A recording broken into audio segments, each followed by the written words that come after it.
Dans de nombreuses régions, la Bible parle des ventes à venir qui attendent les sauvés qui habiteront la maison céleste pour toute l'éternité avec le Seigneur. La parole de Dieu parle du nouveau ciel et de la nouvelle terre. Et le Seigneur Jésus lui-même a assuré une place pour les racheter dans la maison du Père, en face du grand tourment qui attend les méchants pour toute l'éternité. Dans le livre de l'Apocalypse, par exemple, cet endroit sombre est parfois appelé le lac de feu, et le texte biblique est très clair pour expliquer 8 types de personnes qui seront sûrement jetées dans ce lieu de jugement. Et dans cette vidéo, vous saurez qui sont ces gens et pourquoi ils auront une fin si tragique et désespérée. Le livre de l'Apocalypse est souvent considéré comme un défi dans son interprétation. Mais il offre des visions de la victoire finale de Dieu, de la nouvelle création et du destin éternel de l'humanité. Et au milieu de ces révélations, nous trouvons des paroles d'espoir, d'avertissement et d'exhortation. Mais dans cette vidéo, nous tournerons notre attention vers le chapitre 21 du livre de l'Apocalypse. Ce chapitre est ouvert avec une vue glorieuse, la descente de la nouvelle Jérusalem du ciel, préparée comme une mariée ornée à son mari. Cette image capture la restauration complète de la création et l'union intime entre Dieu et son peuple. C'est une scène de renouvellement total, où Dieu essuiera de nos yeux chaque larme. Cependant, au verset 8 de ce même chapitre, le ton du texte biblique change considérablement. Après les promesses heureuses à ceux qui seront victorieux, nous sommes confrontés à une liste de comportements et de modes de vie qui mènent à une destination très différente. Le lac de feu et le soufre. Ce contraste fait par l'apôtre Jean, écrivain du livre de l'Apocalypse, est intentionnel et sert à nous rappeler la gravité du choix entre suivre Dieu et ses promesses, ou rejeter la vérité de Dieu et s'éloigner de ses voies. En ce sens, ce verset ne souligne que les conséquences du rejet de Dieu, mais sert également de miroir qui nous invite à réfléchir à notre propre vie. À une époque d'incertitude et de défis, où notre foi en Christ est constamment attaquée à bien des égards, annule le chapitre 21, verset 8, nous invite à évaluer notre loyauté, à évaluer notre courage et notre intégrité, tout en nous exhortant et nous appelant à n'importe examiner pour savoir si nous ne sommes pas parmi ces types de personnes pour lesquelles le lac de feu attend.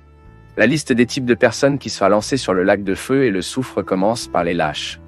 Dans le cadre du message de l'Évangile, nous trouvons un appel au courage et une confiance inébranlable dans le Seigneur. Cet appel est particulièrement important lorsque nous sommes confrontés à des défis, à la persécution, ou même à la simple tentation de se conformer aux normes de ce monde. Mais être classé comme lâche dans ce contexte va bien au-delà de la peur de défis ou tribulations. C'est une hésitation fondamentale à commettre et à vivre selon les valeurs du royaume de Dieu. Surtout lorsque ces valeurs nous mettent sur une voie de collision avec les attentes et les pressions de la société. Au lieu de se positionner fermement à côté du Christ, les lâches choisissent le chemin de moins de résistance, évitant ainsi les conflits, la persécution, ou toute forme d'inconfort qui peut être avec la confession ouverte du nom du Christ et la pratique de la foi.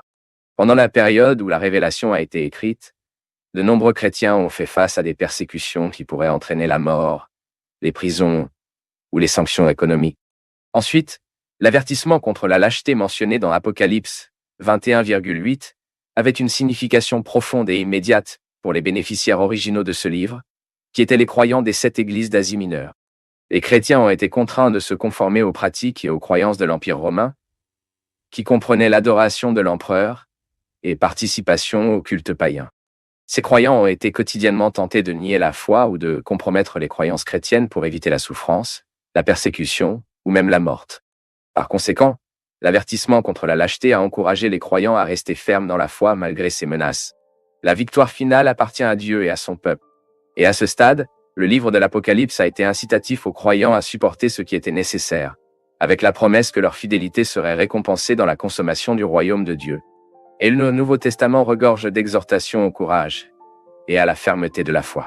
Dans la deuxième lettre à Timothée, chapitre 1, verset 7, Paul rappelle au Timothée que Dieu ne nous a pas donné l'esprit de lâcheté, mais de pouvoir, d'amour et de modération.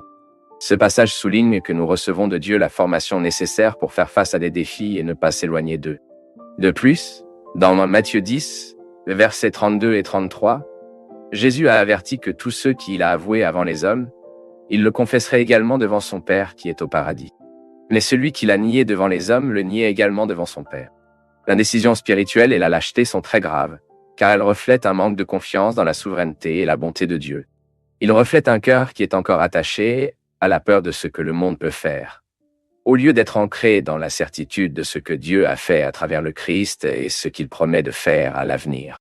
Mais ce choix sur la façon dont cela semble sûr aux yeux du monde a des conséquences éternelles, comme averti dans l'Apocalypse chapitre 21 et verset 8. Par conséquent, cet avertissement contre les Loire devrait nous conduire à examiner nos cœurs. Avons-nous permis à la peur pécheresse de nous empêcher de confesser la foi en le Seigneur devant ce monde et de y vivre pleinement?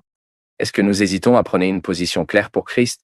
Que le Seigneur nous renforce, de sorte qu'au lieu de nous retirer en période de preuve, nous pouvons avancer avec confiance, sachant que celui qui nous a appelés est fidèle pour nous renforcer et nous garder. En fait, en mettant en évidence les conséquences éternelles de la fidélité, en contrastant la lâcheté avec la promesse de la vie éternelle, le livre de l'Apocalypse nous offre une perspective eschatologique qui encourage les croyants à regarder au-delà des difficultés temporaires et à rester fermes dans l'espoir d'une gloire future. Déjà, le deuxième groupe de personnes à être lancé dans le lac de feu est composé d'incroyants, ceux qui vivent en rejet de la vérité divine. Nous vivons à une époque où il y a beaucoup de voix qui essaient sans cesse de noyer la voix de la parole de Dieu, et ainsi de nourrir l'incrédulité des gens. Mais l'Apocalypse, le chapitre 21 du verset 8, nous avertit sur les incroyants, les plaçant aux côtés d'autres qui s'écartent délibérément du chemin qui mène à la vie éternelle. Et ici, quelqu'un peut demander, qu'est-ce que cela signifie vraiment d'être incrédule aux yeux de Dieu? Être incrédule n'est pas simplement de douter ou de questionner. En fait, la recherche sincère de compréhension peut conduire à une foi plus profonde. L'incrédulité mentionnée ici est un rejet conscient et déterminé des vérités centrales de la foi chrétienne. C'est un choix de vivre sans tenir compte de la réalité de Dieu, de son amour et de son sacrifice pour nous en Christ. Et les Écritures abordent à plusieurs reprises la question de la foi et de l'incrédulité. Dans Jean chapitre 13, verset 18, nous trouvons la déclaration directe que ceux qui croient en Christ ne sont pas condamnés. Mais ceux qui ne croient pas sont déjà condamnés, car ils ne croient pas au nom du seul Fils engendré de Dieu. Ce passage indique la foi en Jésus-Christ comme le bassin versant entre le salut et la condamnation. La vraie foi implique la reconnaissance et l'acceptation de ce que Dieu a révélé sur lui-même et la voie à la restauration et à la vie éternelle. Hébreux chapitre 11. Ce passage nous rappelle que la foi est fondamentale non seulement pour le salut, mais pour vivre une vie qui est agréable à Dieu. La foi nous permet de voir au-delà du visible et de croire en réalité et la promesse des invisibles. L'incrédulité est donc plus qu'un échec à établir intellectuellement certains faits. C'est un défaut en faisant confiance et en se rendant au Dieu qui se révèle dans la création, dans les Écritures, et d'une manière suprême, en la personne de Jésus-Christ. Comme cela a été dit, l'incrédulité implique de vivre comme si Dieu n'existait pas ou que ses promesses n'étaient pas vraies. Cet avertissement contre les incroyants dans le chapitre 21 de l'Apocalypse, verset 8, avait également une application importante dans le contexte des 7 églises d'Asie mineure. Cette région était dominée par des éléments qui ont découragé la foi en Christ, de sorte que l'incrédulité ne se manifestait que comme le rejet de l'Évangile par les non-chrétiens de l'Empire romain, mais aussi dans les tentatives du syncrétisme religieux, dans les nombreuses hérésies, et la pression constante pour les chrétiens pour compromettre leur fidélité au Seigneur.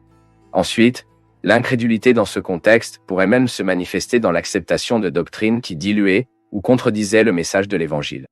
Et la résistance à ces influences nécessitait le courage et la foi robuste pour protéger la vérité du Christ contre toute distorsion. Déjà, le troisième groupe qui sera lancé dans le lac de feu, selon le livre de l'Apocalypse, est composé des détestables, ceux qui sont abominables aux yeux de Dieu. Le mot grec, utilisé pour détacher ces individus détestables, décrit ceux dont les actions sont profondément incompatibles avec la sainteté de Dieu. Mais qu'est-ce qu'une personne devient odieuse aux yeux du Seigneur? On peut dire que, dans l'essence de ce concept, est l'idée de vivre contaminé par le monde, vivre d'une manière qui déshonore délibérément Dieu. Cela comprend les pratiques que la Bible condamne clairement et reflétant la conduite de ces personnes qui ignorent les commandements divins en faveur de suivre leurs propres désirs. Dans le contexte de l'Apocalypse, les désagréables sont ceux qui adorent la bête, ceux qui prennent le calice de l'abomination du grand Babylone. Dans la Bible, il existe plusieurs listes de pratiques abominables pour Dieu. Et en général, ces actions sont mises en évidence non seulement parce qu'elles sont contraires à la loi de Dieu, mais aussi pour le profanage de la terre et de la société de corruption. Donc être classé comme détestable, il ne s'agit donc pas d'échouer ou de faire des erreurs. Il s'agit de choisir constamment un chemin qui rejette Dieu et sa volonté révélée. Cet avertissement contre le détestable dans la Révélation était particulièrement pertinent pour les bénéficiaires originaux du livre, compte tenu des circonstances culturelles, sociales et spirituelles dans lesquelles vécut. Dans ce contexte, le détesté se réfère à ceux qui pratiquaient des abominations aux yeux de Dieu, en particulier en ce qui concerne l'idolâtrie et les pratiques associées, qui étaient incompatibles avec la foi chrétienne. Les chrétiens d'Asie mineure au 1er siècle vivaient au milieu d'une société vraiment détestable devant les yeux de Dieu, qui propageait tout ce qui était abominable selon les principes divins. Ensuite, l'avertissement selon lequel les abominables seraient jetés dans le lac de feu a été tellement un rappel que Dieu ne tolérerait pas le péché de ce peuple pour toujours, ainsi que des encouragements pour les croyants à rester séparés de cette culture répréhensible. De même, cet avertissement biblique contre les détestables devrait servir de motivation à chercher la sainteté, non pas par crainte de punition, mais pour le bien de Dieu, qui nous a appelés à vivre d'une manière qui reflète sa gloire et son amour. Et que lorsque nous faisons cela, nous pouvons être des instruments de votre grâce, amenant les autres à vivre la transformation et hope trouvée en Christ.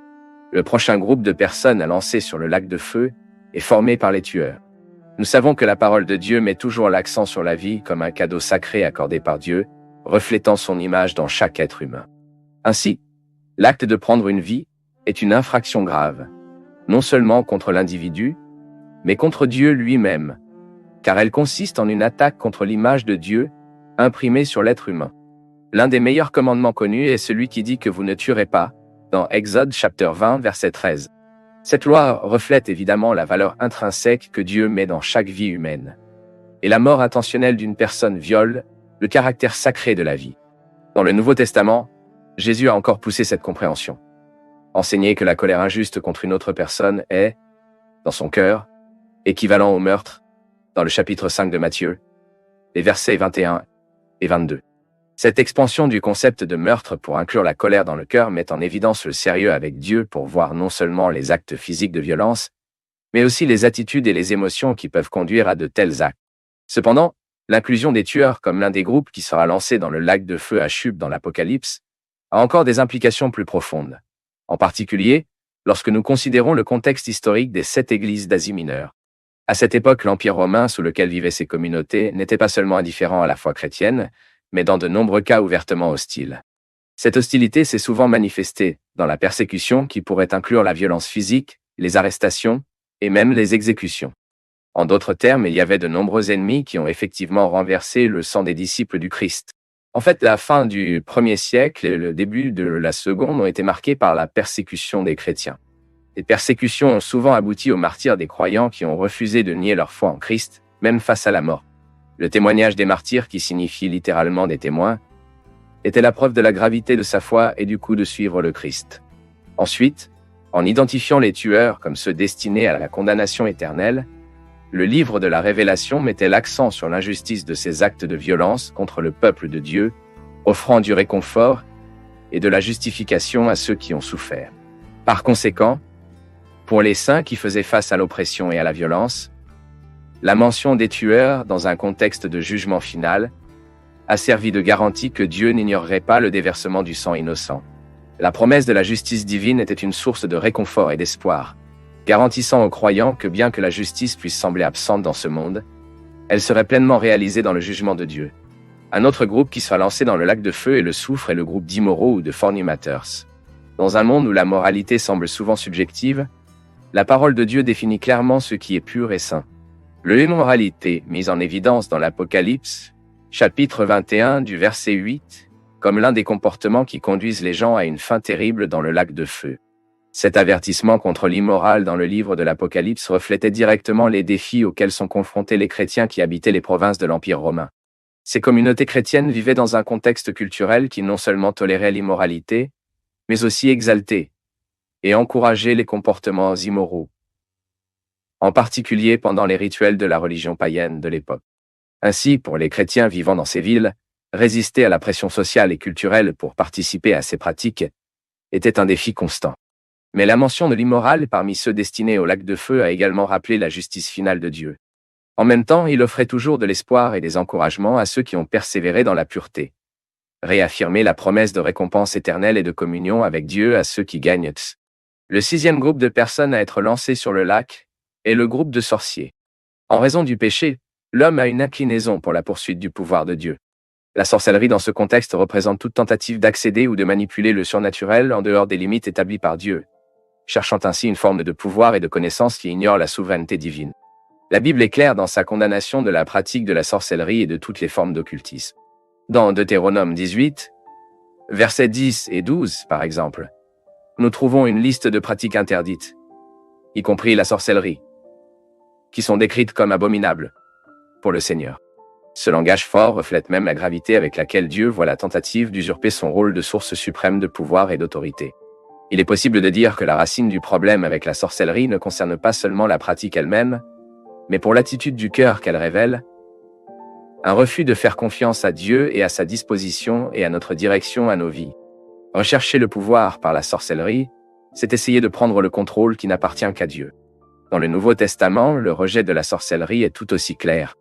Dans les Galates chapitre 5, l'apôtre Paul énumère les œuvres de la chair, y compris parmi eux, la sorcellerie, comme des comportements incompatibles avec le royaume de Dieu. Et cet avertissement contre les sorciers dans le livre de l'Apocalypse a également reflété des préoccupations très réelles pour les communautés chrétiennes dans les 7 églises d'Asie mineure. La pratique de la magie, de la sorcellerie et de l'utilisation des enchantements était courant dans le monde gréco-romain et était souvent entrelacée avec le culte païen et les cultes mystérieux populaires à l'époque. Ces pratiques étaient considérées comme un moyen d'obtenir du pouvoir ou des connaissances surnaturellement, souvent afin d'influencer les événements, les personnes ou même les forces spirituelles. Donc, l'avertissement contre la sorcellerie, ils se souvenaient des croyants qu'ils avaient une source supérieure de pouvoir et de protection en Christ. Au lieu de recourir aux sorts et aux enchantements, les chrétiens ont été encouragés à faire confiance à la providence divine, à la prière et à l'autorité en Jésus pour faire face aux adversités et aux défis spirituels. Le message n'a laissé aucun doute. Les sorciers seraient jetés dans le lac de feu, tandis que les rachetés feraient partie de la Nouvelle Jérusalem pour toute l'éternité. Dieu offre une véritable alternative à la fausse promesse de pouvoir de la sorcellerie. En Christ, nous avons accès à la vraie puissance divine, un pouvoir qui restaure, guérit et transforme. Pour que vous ayez une idée de la taille de ce pouvoir, la lettre aux Éphésiens, chapitre 1, parle de la puissance incomparablement élevée pour nous, ceux qui croient. Une puissance qui est la même que la force puissante que Dieu a exercée en Christ quand il l'a ressuscité des morts. En connexion directe avec les sorciers, sont également les idolâtres de la liste de ceux qui seront destinés à lac de feu et soufre. L'un des défis les plus persistants auxquels sont confrontés les croyants en toutes les générations est la tentation de l'idolâtrie, c'est-à-dire la pratique de mettre d'autres choses ou des êtres à la place de Dieu dans nos cœurs et nos vies. L'idolâtrie dans l'Écriture va au-delà de l'adoration des idoles en bois ou en pierre. C'est, en substance, l'attribution de la valeur suprême et de la dévotion à autre chose que Dieu. Cela peut inclure de l'argent, du pouvoir, des relations, ou même de sa propre image.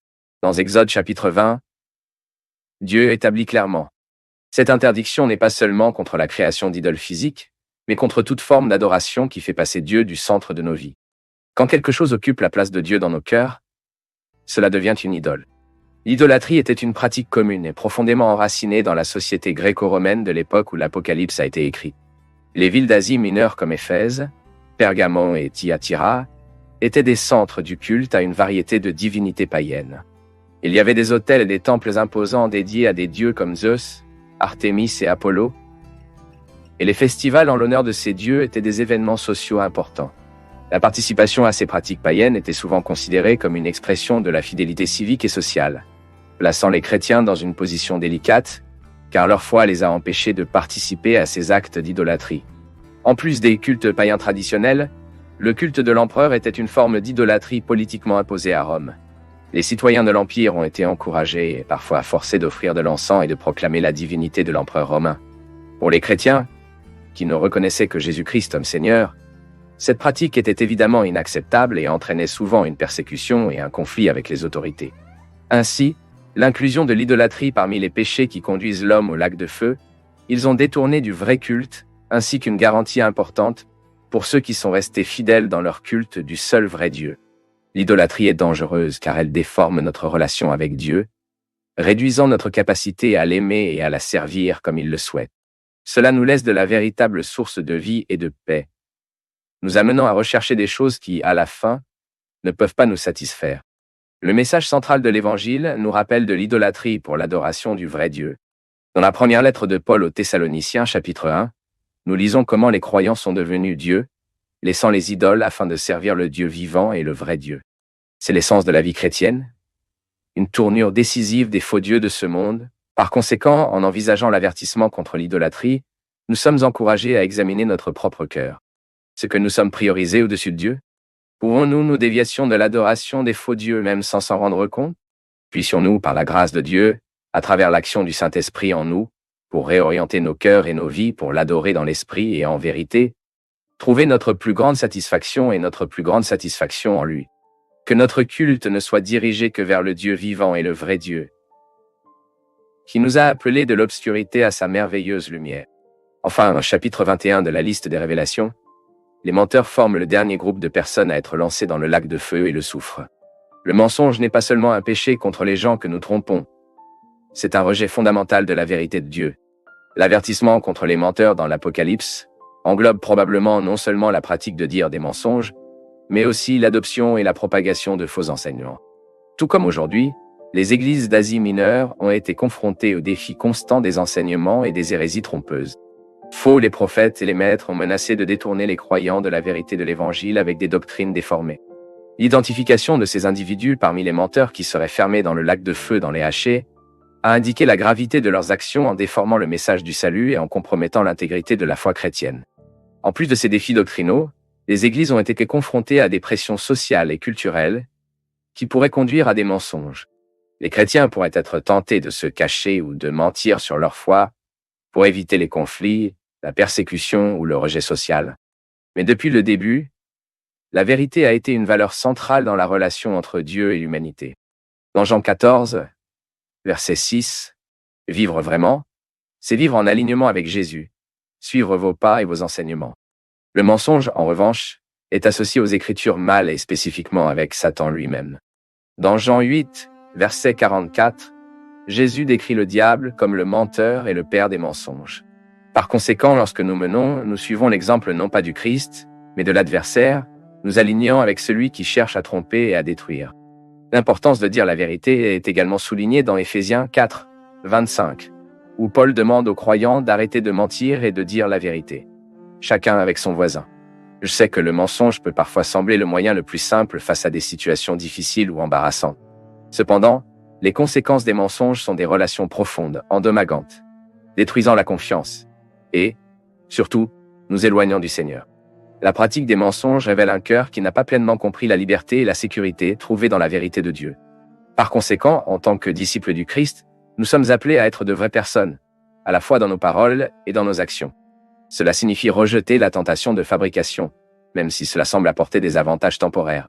Cela signifie également cultiver une vie de transparence et d'intégrité, reflétant le caractère de Dieu dans un monde souvent marqué par le mensonge. À une époque où la vérité semble souvent relative, nous devons nous rappeler que la Bible reste ferme dans l'importance de vivre et de dire la vérité. Si quelqu'un a des doutes sur ce que Dieu pense des menteurs, l'inclusion de ces personnes sur la liste des résidents du lac est éclairante. Mais face à cette liste de types de personnes, une vie éternelle privée de communion avec Dieu, la bonne nouvelle est qu'aujourd'hui la porte du salut est toujours ouverte. Des avertissements de jugement divin sont toujours annoncés accompagnés d'un message de miséricorde et d'un appel au repentir. Le tourment dans le lac de feu est toujours présenté en contraste avec le bonheur du nouveau ciel et de la nouvelle terre. Par conséquent, pour les lâches, le Christ est le courage suprême. Pour un croyant, Christ est l'auteur et consommé d'une véritable foi. Pour le détestable, le Christ est la pureté qui se transforme. Pour les tueurs, le Christ est la vie qui restaure. Pour l'immoral, le Christ est la sainteté qui rachète. Pour les sorciers, le Christ est la véritable source de pouvoir et de sagesse. Pour les idolâtres, le Christ est l'image du Dieu invisible, dans lequel il habite toute la plénitude de la divinité. Et pour les menteurs, le Christ est la vérité qui libère. Aussi grave que la misère du péché de l'homme, la grâce de Dieu est encore plus grande. En fait, l'Évangile est un message d'espoir et de rédemption, malgré la tragédie de l'iniquité. La première lettre de John, chapitre 1, verset 9, nous assure que si nous confessons nos péchés, Dieu est fidèle et juste pour nous pardonner et nous purifier de toute injustice. Vous devez savoir que le travail du Christ est suffisant pour retirer le pécheur vers le lac de feu et le mettre en tant que citoyenne de la Nouvelle Jérusalem.